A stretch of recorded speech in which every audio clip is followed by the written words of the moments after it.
Excellences, Monsieur le Président de la République populaire de Chine, Excellences, Monsieur le Président de la République d'Afrique du Sud et co-président de ce sommet,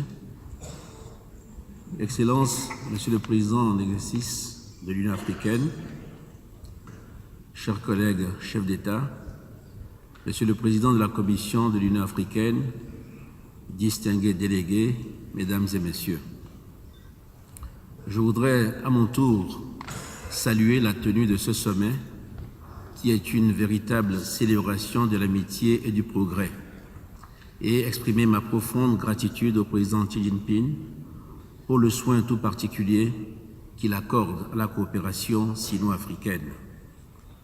Depuis notre arrivée à Beijing, nous sommes l'objet de 1000 attentions dans la pure tradition d'hospitalité multiséculaire du peuple chinois, et je voudrais également vous en remercier, Monsieur le Président.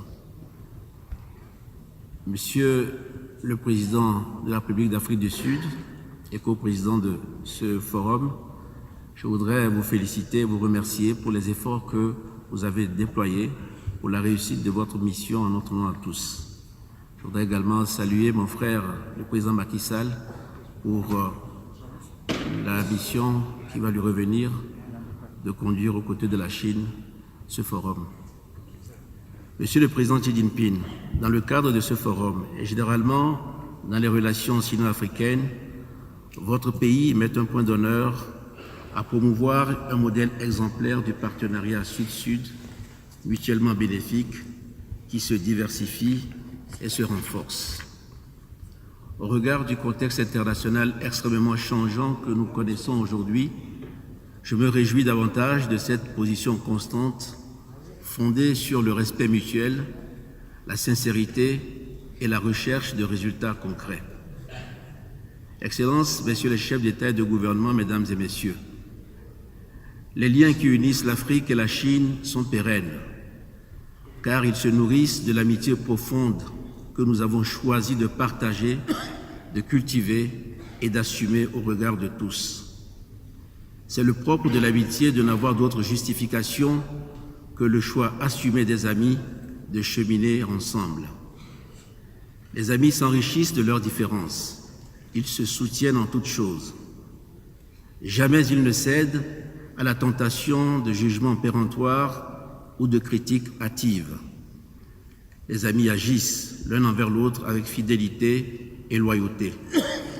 Oui, l'Afrique et la Chine sont des amis et des partenaires adeptes d'un multilatéralisme éclairé et constructif. Nous entendons poursuivre cette dynamique dans l'intérêt de nos peuples respectifs pour construire ensemble une communauté de destin sino-africaine encore plus solide, ainsi que le rappelle le thème du sommet qui nous rassemble. Car qu'on le veuille ou non, la Chine et l'Afrique auront des destins liés au XXIe siècle. En effet, s'il est certain que l'Afrique ne se développera pas sans la Chine, s'il est certain que l'Afrique a besoin du savoir-faire de la Chine, il est tout aussi vrai que la Chine, de son côté, a besoin de l'Afrique pour continuer à prospérer. C'est pour cela que nous demeurons attachés à une approche privilégiant complémentarité, solidarité et dialogue. Le leadership de la Chine et l'engagement du président Xi Jinping doivent en cela être reconnus parce qu'ils convergent avec l'aspiration de nos États à consolider les bases de notre croissance économique et à nous intégrer harmonieusement dans la diversité mondiale sur la voie de la prospérité. Excellences, Messieurs les chefs d'État et de gouvernement, Mesdames et Messieurs, nous avons foi dans la coopération lorsqu'elle produit des résultats tangibles et contribue également à favoriser les avancées économiques de nos États et à améliorer la vie de nos populations. Depuis 18 ans, les nombreuses réalisations obtenues dans différents secteurs ont fait du Forum sur la coopération sino-africaine une importante plateforme pour le dialogue collectif et une véritable bannière de la coopération internationale. À titre d'illustration, le volume des échanges commerciaux entre la Chine et l'Afrique a été multiplié par 17 entre 2000 et 2017. Et plusieurs grands projets d'infrastructure exécutés sont également là pour attester de l'implication de la Chine dans la stimulation du développement économique et social sur notre continent.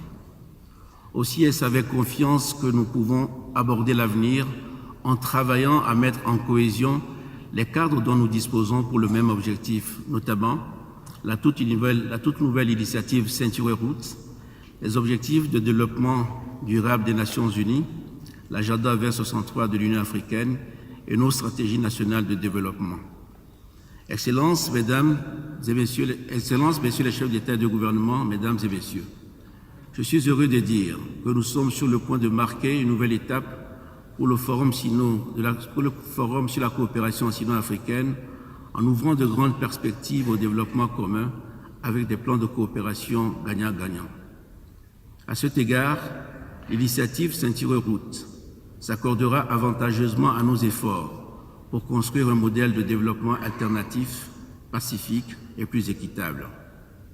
Le plan d'action du Forum sur la coopération sino-africaine pour la période 2019-2021 constitue donc pour nous un précieux allié dans cette optique.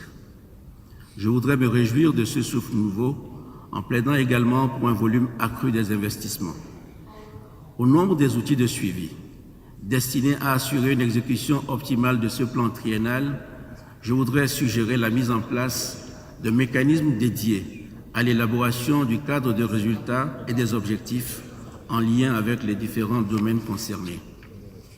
Ici en Chine, terre de progrès technologique, je voudrais inviter nos partenaires à étendre le champ d'expérimentation de l'innovation jusqu'en Afrique dans un fructueux brassage, notamment avec la jeunesse relève de demain. C'est ainsi, à mon sens, que nous ferons fleurir cette belle communauté de destin dont nous nous félicitons.